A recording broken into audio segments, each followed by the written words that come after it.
ओम श्री गणेशाय नमः। ओम श्री उमामहेश्वराय नमः। श्री अहोई अष्टमी व्रत कथा। अहोई अष्टमी व्रत के पूजन की विधि। यह व्रत कार्तिक लगते ही अष्टमी को किया जाता है। जिस वार को दीपावली होती है अहोई आठे भी उसी वार को पड़ती है। इस व्रत को स्त्रियां ही करती है जिनके संतानें होती है। बच्चों की माँ दिन भर व्रत रखे। सायकाल दीवार पर अष्टक कोष्टक की अहोई की पुतली रंग भर करके चित्र बनाए और फिर पुतली के पास सेई और सेई के बच्चे का भी चित्र बनाए। छपी हुई अहोई अष्टमी का चित्र मंगवा कर के दीवार पर लगाए और उसका पूजन कर सूर्य अस्त के बाद अर्थात तारे निकलने पर अहोई माता की पूजा करके पहले पृथ्वी को पवित्र करके चौक पूर करके एक लोटा जल भर करके एक पटले पर कलश की भांति रख करके अहोई माता की पूजा करें। अहोई माता का पूजन करके माताएं कहानी सुने। पूजा के लिए माताएं पहले से एक चांदी के अहोई बनाएं और जिसे स्याऊ कहते हैं और उनमें चांदी के 2 दाने मोती डलवा दें। जिस प्रकार गले में पहनने के हार के पैंडल लगा होता है उसी की भांति चांदी के अहोई डलवा लें और डोरे में चांदी के दाने डलवा लें। फिर अहोई की रोली चावल दूध और भात से पूजा करें। जल से भरे लोटे पर सतिया बना लें। एक कटोरी में हलवा तथा रुपये बाइने निकाल कर रख लें और 7 दाने गेहूं के लेकर कहानी सुने। कहानी सुनने के बाद अहोई श्याऊ की माला गले में पहन लें और जो बायना निकाल कर रखा था उसे सासू जी के पाँव लगकर आदरपूर्वक उन्हें दें।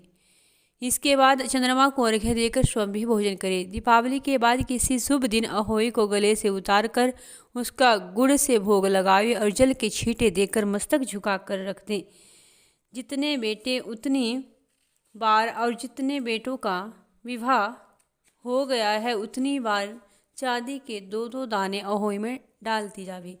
ऐसा करने से माँ अहोई प्रसन्न होकर बच्चों की दीर्घायु करके उन्हें घर में नित्य नया मंगल देती रहती हैं। इस दिन पंडितों को पेठा दान करने से शुभ फल की प्राप्ति होती है। अहोई अष्टमी की व्रत कथा। यह व्रत प्राय कार्तिक बदी अष्टमी को उसी वार को किया जाता है जिस वार को दीपावली होती है।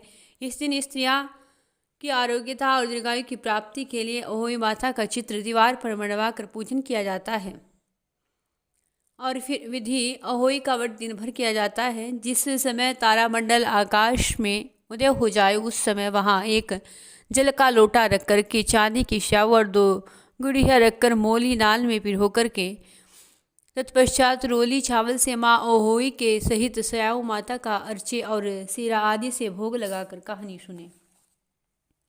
कथा। एक नगर में साहूकार रहता था। उसके 7 लड़के थे। एक दिन उसकी स्त्री खदाने में मिट्टी खोदने के लिए गई।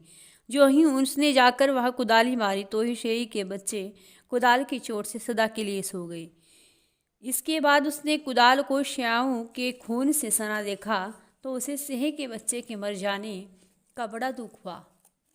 परंतु अब वह विवश थी क्योंकि यह काम उसने अनजाने में किया गया था और इसके बाद वह बिना मिट्टी लिए ही खेद करती हुई घर को चली आई और उधर जब से ही अपनी खुरगाल में आई तो अपने बच्चों को मरा देख कर के नाना प्रकार से विलाप करती हुई कहने लगी और ईश्वर से प्रार्थना की कि जिसने मेरे बच्चे को मारा है उसे भी उसी प्रकार का कष्ट होना चाहिए। तत्पश्चात से के श्राप से सेठानी के 7 लड़के एक ही साल के अंदर समाप्त हो गए अर्थात मर गए।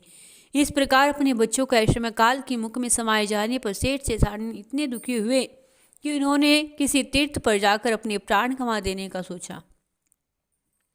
इसके बाद वे घर को छोड़कर के पैदल ही किसी तीर्थ की ओर चल दिए और खाने की ओर कोई ध्यान न देकर के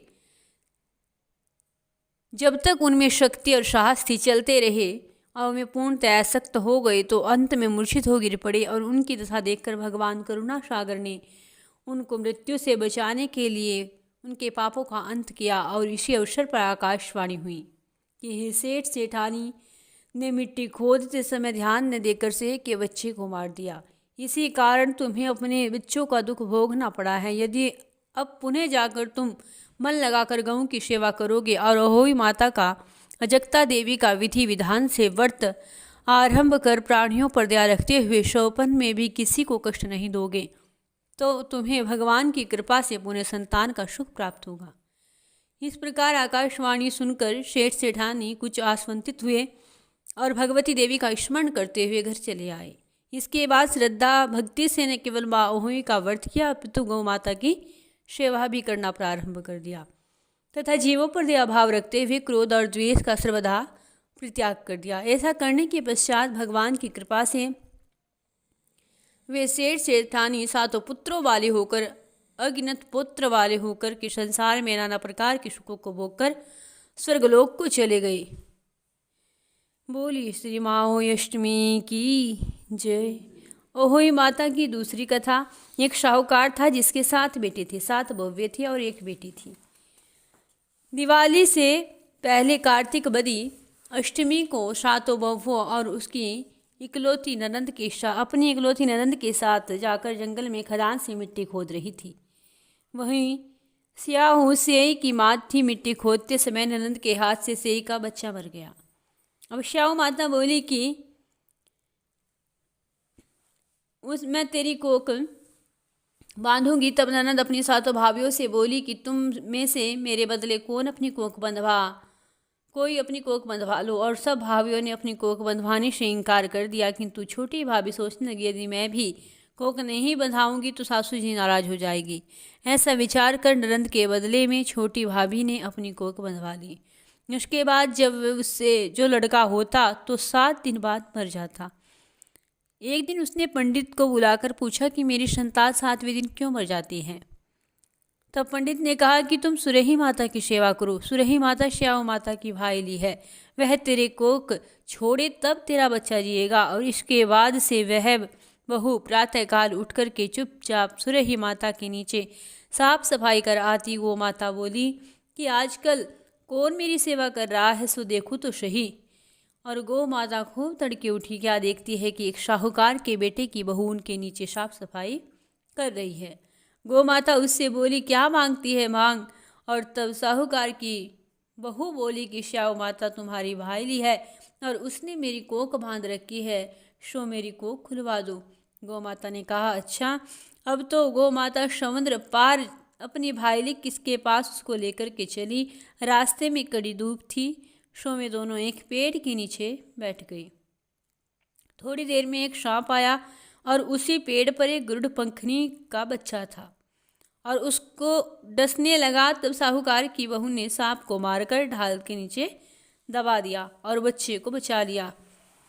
अब थोड़ी देर में गरुड़ पंखनी आई तो वह खून पड़ा देखकर साहूकार की बहू के चोंच मारने लगी। तब साहूकारनी बोली कि मैंने तेरे बच्चे को नहीं मारा, बल्कि सांप ने तेरे बच्चे को डसने का प्रयास किया था और मैंने तो उससे तेरे बच्चे की रक्षा की थी। और यह सुनकर के गरुड़ पंखनी बोली कि मांग तो क्या मांगती है। और तब वह बोली कि 7 समुद्र पर स्याहू माता रहती है, हमें तू उसके पास ले चल। तब गरुड़ पंखनी ने दोनों को अपनी पीठ पर बिठाकर स्याहू माता के पास पहुंचा दिया। स्याहू माता उन्हें देखकर बोली कि आप बहन बहुत दिनों में आई है। फिर कहने लगी कि बहन मेरे सिर में जूं पड़ गई है। तब सुरही के कहने पर साहूकार की बहू ने सलाई से उसके जौएं निकाल दी और इस पर स्याहू माता प्रसन्न हो गई कि तूने मेरे सिर में जितनी सलाई गेरी है इसलिए तेरे 7 बेटे और बहू होगी। वह बोले कि मेरा तो एक भी बेटा नहीं है, 7 बेटे कहाँ से होंगे। स्याहू माता बोली कि वचन दिया, वचन से फिरूँ तो धोबी के कुंड पर किंकरी हूँ। और तब साहूकार की बहू बोली कि मेरी कोख तो तुम्हारे पास बंद पड़ी हुई है। और यह सुनकर के स्याहू माता बोली कि तूने तो मुझे ठग लिया है, मैं तेरी कोख खोलती तो नहीं, परंतु अब तो खोलनी पड़ेगी। जा तेरे घर तुझे 7 बेटे और 7 बव्वे मिलेगी, तू जाकर उजमन करियो और 7 अहोई बनाकर 7 अष्टमी कढ़ाई करियो। और वह लौट कर के घर आई तो क्या देखा, 7 बेटे 7 बव्वे बैठे हैं और वह खुश हो गई। उसने 7 अहोई बनाई, 7 उजमन किए, 7 कढ़ाई की। और रात्रि के समय जेठानी आपस में कहने लगी कि जल्दी जल्दी धूप पूज लो। कई छोटे बच्चों को याद करके रोने लगे। थोड़ी देर में उन्होंने अपने बच्चों से कहा कि अपनी चाची के घर जाकर देखाओ कि आज वह अभी तक रोई क्यों नहीं। बच्चों ने जाकर कहा, चाची तो कुछ मांड रही है, खूब उजमन हो रहा है। यह सुनते ही जेठानियाँ दौड़ी दौड़ी आई और जाकर कहने लगी कि तूने कोक कैसे छुटवाई। वह बोली, तुमने तो कोक बंधाई नहीं थी, सो मैंने बंधवा ली थी।